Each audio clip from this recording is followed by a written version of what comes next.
Bom dia, moçada. Bom dia, compadraiada das meus compadres e minhas comadres. Bom dia, moçada.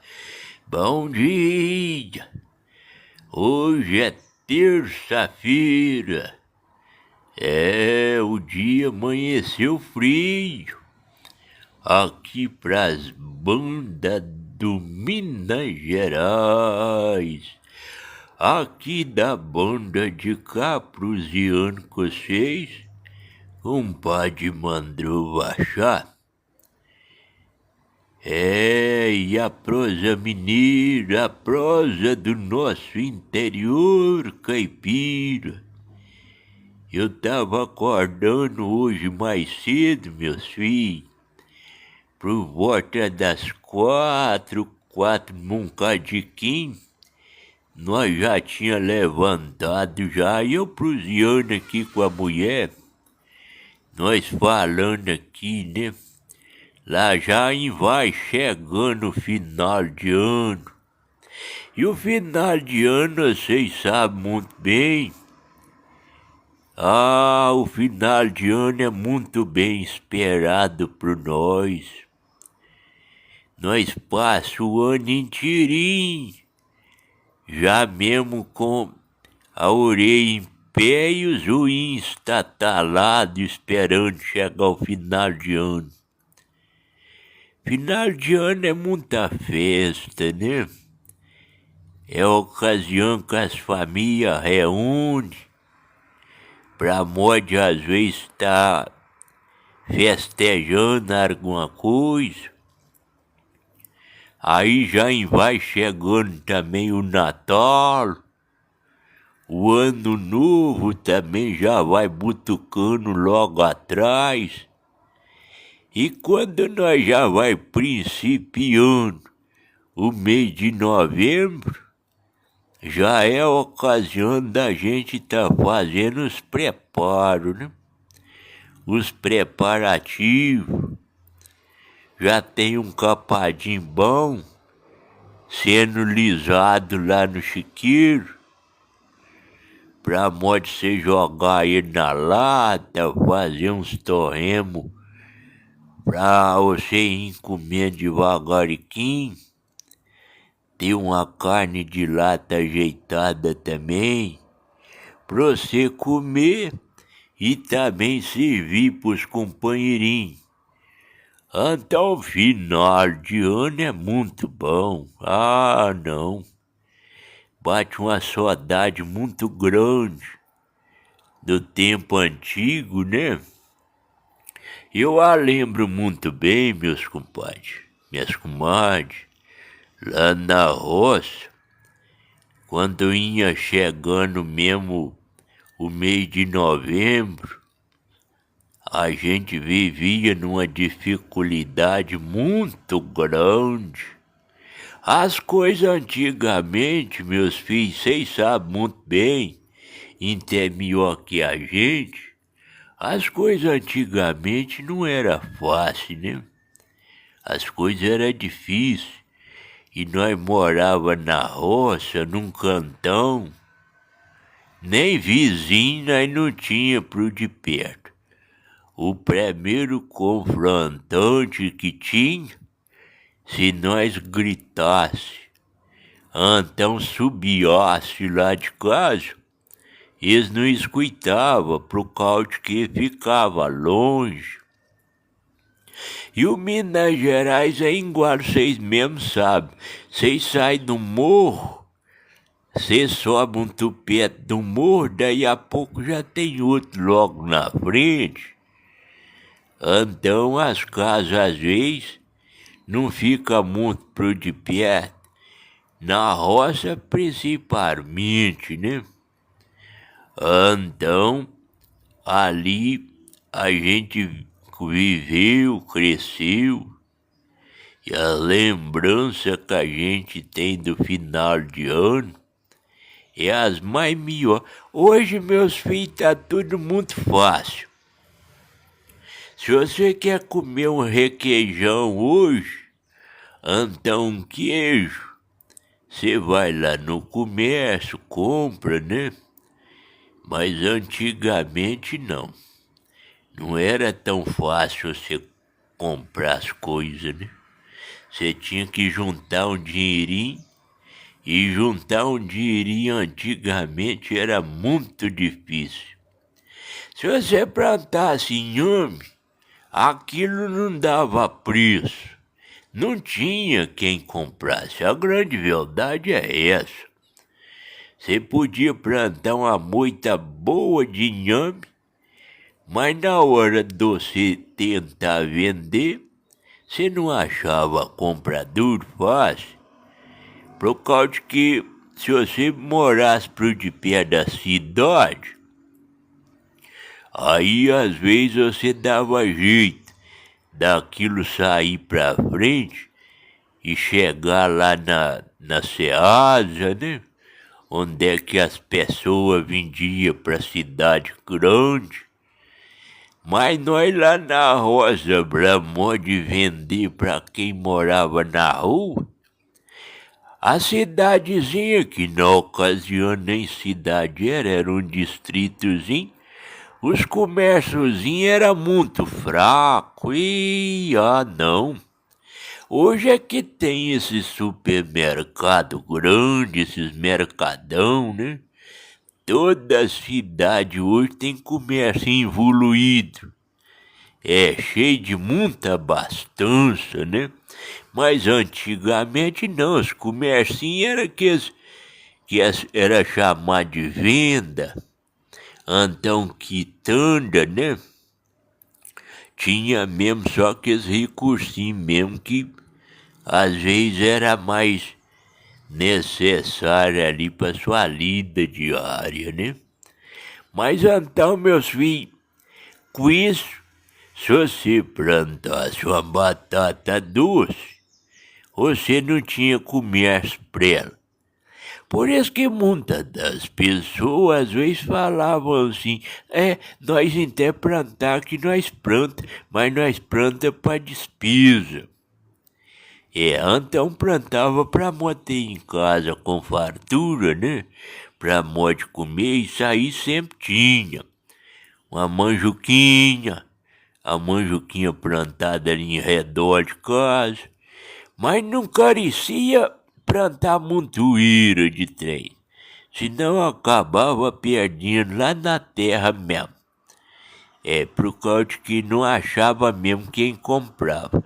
O que às vezes a gente vendia e dava pra modo de a gente engordar em casa eram os frangos, né? Muitas das vezes eu a lembro bem que às vezes dava no final da tarde, quando o galinheiro não passava lá, que tinha o galinheiro que passava, às vezes com as carrocinhas deles, aí eles compravam as galinhas da gente. Era mais fácil para apurar um dinheirinho, era assim. Mas quando o galinheiro não passava, o vendedor, o comprador de galinha, aí que nós fazia? O pai pegava o cabo de vassoura. Por causa de que o cabo de vassoura na roça, meus filhos, pros mais antigos aí sabem muito bem disso, o cabo de vassoura na roça não é esses cabinhos que tem hoje liso, né? Esses cabinhos de vassoura hoje mais fininho da piaçava. Não. Era vassoura que nós cortava ali no pastinho, redor de casa, vassoura de alecrim. Aí o cabo dela era um cabozinho mais reforçado, um cabozinho desses, até meio que encaroçado. O pai ia lá no mato, tirava o cabo já com aquele planejamento nas ideias, que quando às vezes ele precisasse de levar umas galinhas na cidade, na rua para modo de vender, aí ele já sabia que o cabo de vassoura tinha 2 serventinhas. Na verdade, até 3, né? Por causa de que, onde é que nós morava, eram umas estradazinhas muito ruins, aqueles trieiros mesmo onde o gado passava, onde a tropa de burro passava, o carro de boi. Então, ele pegava e tirava o cabo da vassoura, pegava as galinhas tudo quando elas estavam subindo pro puleiro, dava até dó. A carijozinha, a pintadinha, a branca, a amarela, aquela pretinha, a pescoço pelada, a naniquinha, tudo ia embora. Se às vezes anoitecia com as galinhas tudo no terreiro, aí quando era no outro dia, de manhã cedinho, só tava o galo lá. As galinhas, os frangos, tinha ido tudo embora. Eu lembro uma certa feita, e quando nós acordemos no outro dia, foi até triste pra nós. Só tava o galo e uma galinhazinha magra lá que tava com os franguinhos, tadinho. Ela tava começando a recuperar, por causa de que vocês sabem muito bem que quando a galinha tá chocando, aí depois ela vai e fica, né, que a galinha miúda, que a galinha mais fraca. E aí, meus filhos, com de fato é verdade, nós acordemos e achamos só o galo lá, mas os franguinhos pititico ainda. Já não era pintinho mais não, já eram os franguinhos, mas aqueles franguinhos pititicozinhos. Franguinho de 2 meses e meio, ou menos. E então, quando tava dando a barra da noite, o pai pegou as galinhas, com aquelas embiras de bananeira trucida, né? Apropriada mesmo pra mod amarrar os pés das galinhas. Aí trançava, amarrava bem amarradinha as canelinhas dela, dava uma droba na asa dela pra elas não ficar batendo na asa, tuchava ali o cabo de vassoura entre meio, os pezinhos delas, punha ali umas 12 galinhas na cacunda, pesava pouco, né? As galinhazinhas comia ali mesmo uns milho e pastava em redor da casa. Não era galinha de comer montoeira de coisa, igual hoje, né? Hoje o povo é dando por preço, ração de tudo enquanto é jeito. Aí fica galinha de 4,8 kg, até mais de 5 kg costuma às vezes você achar, aqueles galinhão grandão, os frangão. Mas antigamente era aqueles caipira legítimo, apurado mesmo, que não dava peso muito bom não. Então punha ali 10, 12 galinhas ali naquela vara de pau ali, que era o cabo da vassoura, e ia pra rua, pra cidade, pra modo de vender. De noitinha. O pai gostava muito de sair na noitinha, por causa de que falavam assim, é mais melhor, por causa de que é mais fácil pra você pegar a galinha e você topa comendo as pessoas pra estrada fora. Mas levava as galinhas pra rua e ali vendia, apurava um dinheirinho e dali já trazia às vezes um salo, né, uns 3 quilos de salo. O salo sempre teve uma serventia, o salo antigamente, vocês sabem muito bem, que o salo não era barato igual hoje, né? Salo já foi muito caro. Mas também saía a tropa do Minas Gerais pra modo ir lá no Rio de Janeiro buscar salo. Vinha lá do Rio de Janeiro trazendo salo, querosene, tecido também, né? Pano, pra modo fazer calça, fazer blusa, camisa, calção, essas coisas, tudo, forro pra modo forrar colchãozinho, cama. Então, moçada, era essa dificuldade. Mas nós apurava o recurso, um dinheirinhozinho melhor, pra modo que lá ia chegando no final do ano e a gente ia ter ali um dor de figo. Ah, minha mãe gostava demais da conta, ô saudade, senhor. Gostava demais de um dor de figo. Tinha o prazer de plantar um pé de figo lá pro de pé de casa. E quando os lá de casa não davam, às vezes nós ia em algum lugar que a conhecia, numa comadre qualquer, numa amiga, né? Num parente. E às vezes a pessoa cedia para nós lá uma sacolinha de figo, nós ia levava para casa e a fazia, gostava de pôr naqueles vidrão, aqueles vidrão grandes de 3,5 litros, 4 litros. Aí fazia aqueles vidrão, fazia aquela carda, né? Uma carda muito mesmo gostosa e ficava cheirando. O dor de figo, vocês sabem muito bem que o dor de figo cheira muito, né? Aquele perfume gostoso mesmo, saboroso. Então o perfume do dor de figo é doce. Que perfume doce, gostoso. E aí ela gostava de pôr uns cravos no meio também, aqueles cravinhos cheirosos, né? Dava um gostinho muito bom. Rachava ele em quatro, né? Dava 2 tais nele. Dava um tai nele para um lado, depois fazia tipo uma cruz nele, dava outro tai nele. E aquilo ficava, meus filhos, quando você pegava você enfiava a concha lá dentro, né? Ela que gostava de pegar pra nós, por causa de que tudo tem uma ciência, né?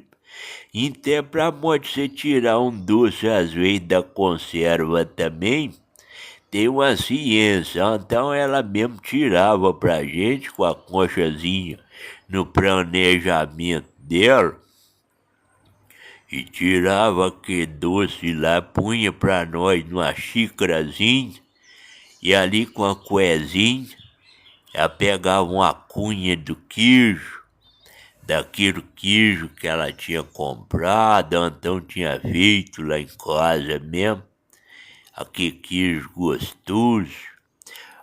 Nós aqui no Minas Gerais, moçada, nós temos uma mania boa de fazer um queijo. O queijo caseiro nosso é um queijo especial.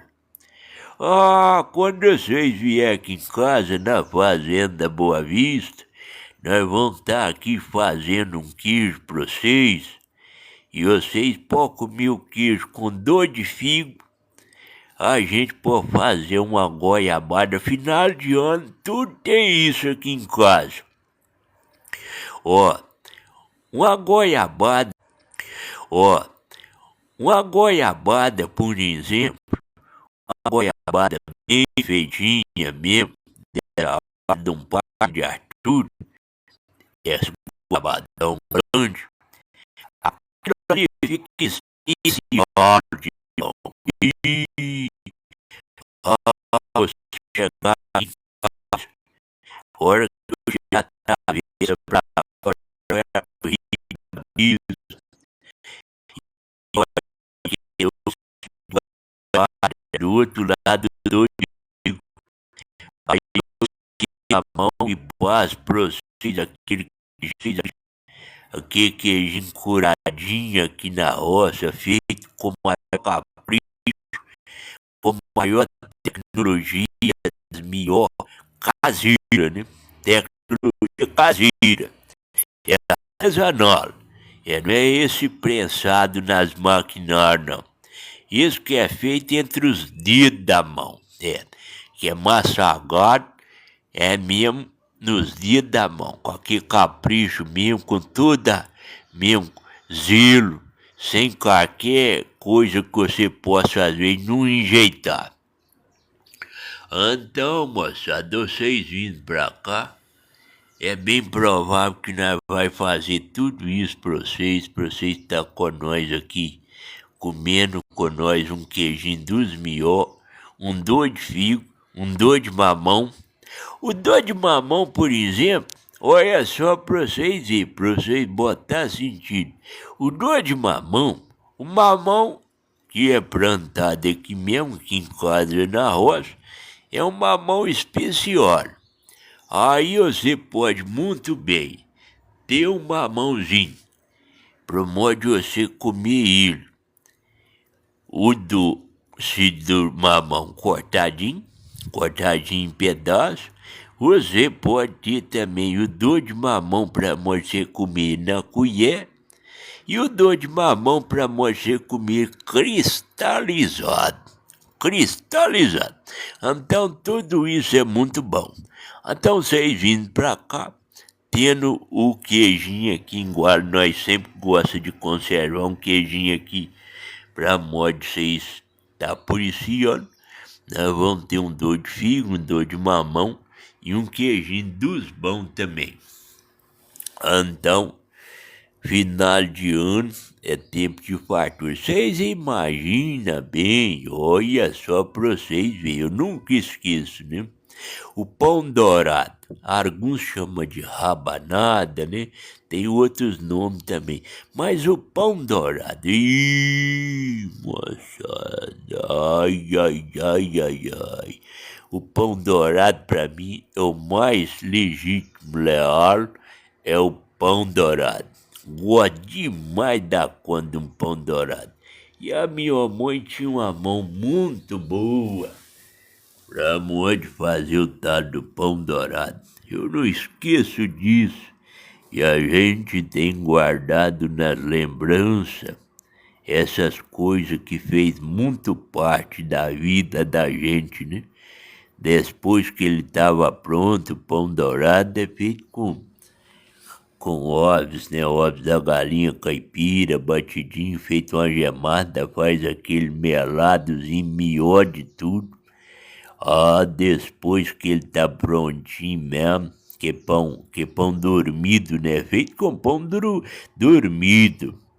Aí, depois que tá prontinho, esparrama ali aquela canelinha esparramada. Ih, moçada, mas que coisa diferenciada, viu?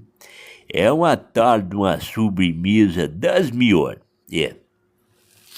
Então, é isso que tem de bom pra nós, né? Aí quando vai chegando as noites, né? Vai chegando a noitinha, a gente já reúne tudo ali naquele mesão dentro da cãozinha. Por causa que a cãozinha é larga, aquele mesão grandão. Aí um senta pro riba do carcanhar, o outro senta na beirada do fogão a lenha. Aí se tiver fazendo frio, igual tá fazendo hoje, mas melhor ainda, então se tiver chovendo, né? Aquela chuvinha mansa, batendo lá na teia, e você escutando só mesmo a chuvinha descer pras canaletas abaixo da teia, pras biqueiras abaixo da teia, que as goteiras bonitas. Aí começa a contação de história, a contação de causo, né? Falando a respeito da mula sem cabeça que andava altas horas da noite, naqueles trilhos ali na roça. Muitas pessoas já viram a tal da mula sem cabeça, né? O imaginário das pessoas, ainda mais das crianças. O imaginário das pessoas viajava. Por causa que aqui na roça, vai dando na noite, vira aquele breu, né? Então, se você sair para banho de fora da casa, você consegue ver a coisa mais bonita que tem. Céu estreladinho, Tem sim. Cada uma estrela mais bonita que a outra. E se você firmar as vistas mesmo e ficar olhando para riba, você não consegue nem contar as estrelas que tem no céu. Não, não, não, não. Ah, porque vai indo, você vai contando as maiores, né? Conta uma maior aqui, outra ali, outra aqui, outra ali, mas daí a pouco você não consegue, não. E aqui ainda tem um ditado antigo que você não pode apontar dedo para as estrelas, senão dá birruga. Dá birruga na ponta do dedo, pros dedos afora, os braços, dá até no queixo dá. Então você não pode ficar bobando, bestando para modo de contar estrela. Mas contar história pode, contar causos pode.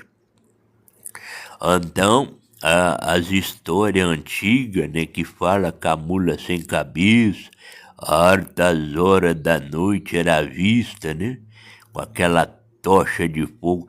Onde é que era para ter cabeça? Não tem. Não. A mula sem cabeça, ela não tem zóio, ela não tem boca. Não, não, não, não. Não tem orelha. Não, a mula sem cabeça não.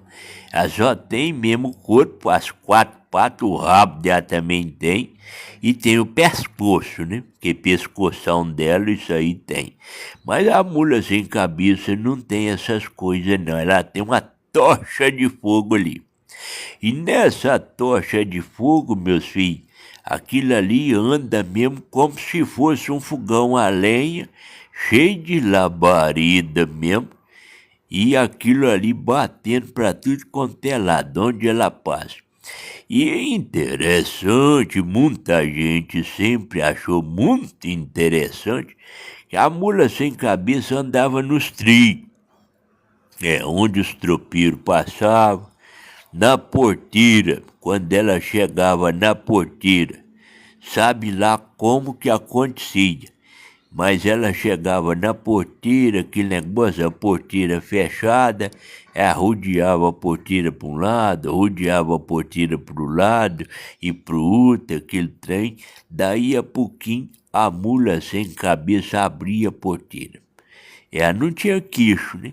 Por causa de que quando a mula tem queixo, aí você pensa assim, não, ela bota o queixo, puxa a porteira e abre ela. Mas não, a mula sem cabeça, quando ela chegava pro de perto da porteira, ela rodeava ela de um canto, rodeava ela do outro, que trouxe, e levava ali aquela tocha de fogo pro lado da porteira e abria. Agora, como que abria, ninguém sabe. E não punha fogo na porteira. Interessante era isso que eu queria falar para vocês.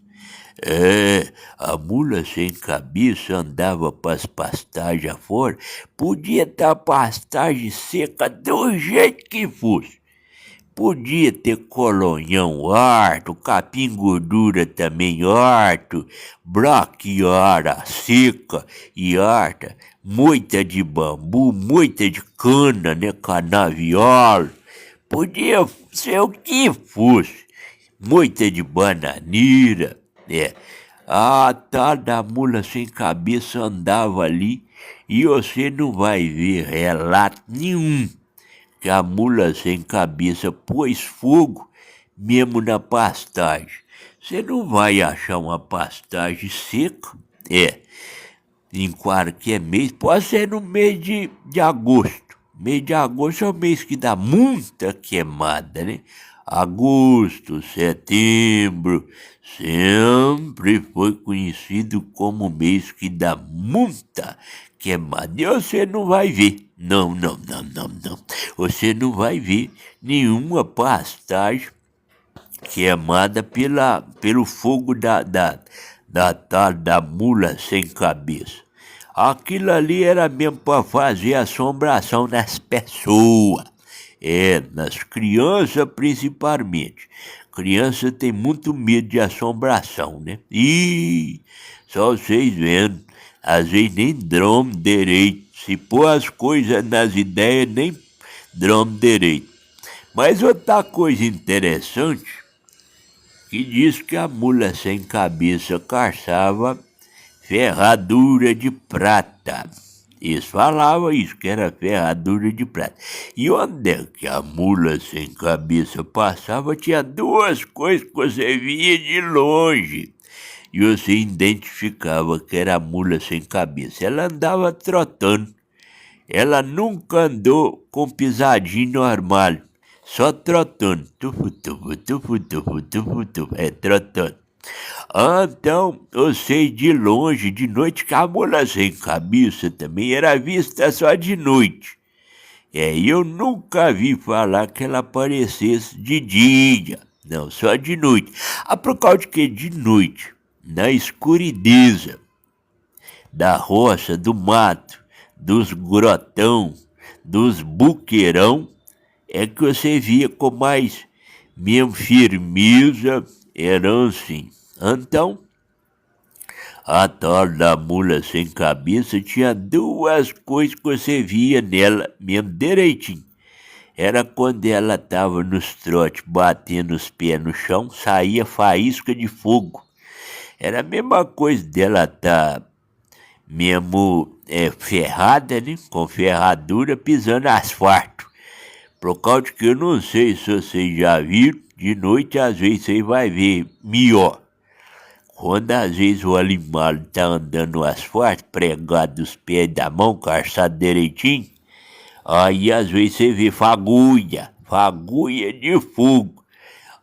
Então, a mula sem cabeça, mesmo na estrada de chão, onde tinha só chão mesmo, nem chavascal de pedra não tinha. A mula sem cabeça andando pelos trilhos ali na roça, você via duas coisas. A cabeça dela, aquela tocha de fogo aceso, e também os pezinhos criscando também, saindo fagulha de fogo das ferraduras que ela calçava nos pés. Então, isso aí era muito fácil de ver, né?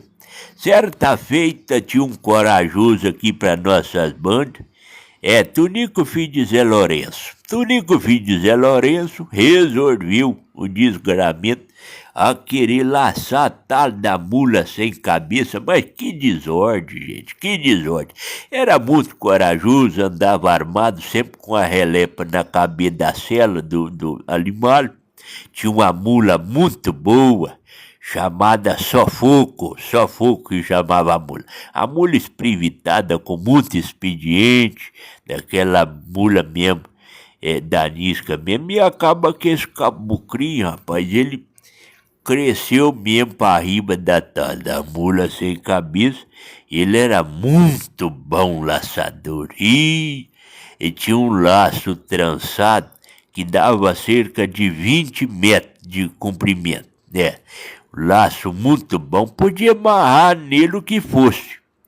E acaba que, como ele tinha muita coragem, sempre andava aimado também, pôs a relepona na cabeça da cela e pôs também uma garrucha 44 na cinta, e agarrou e falou assim: eu vou topar com ela logo à noite, e se vocês quiserem ficar de espreita, espiando, vocês podem espiar, que vocês vão ver.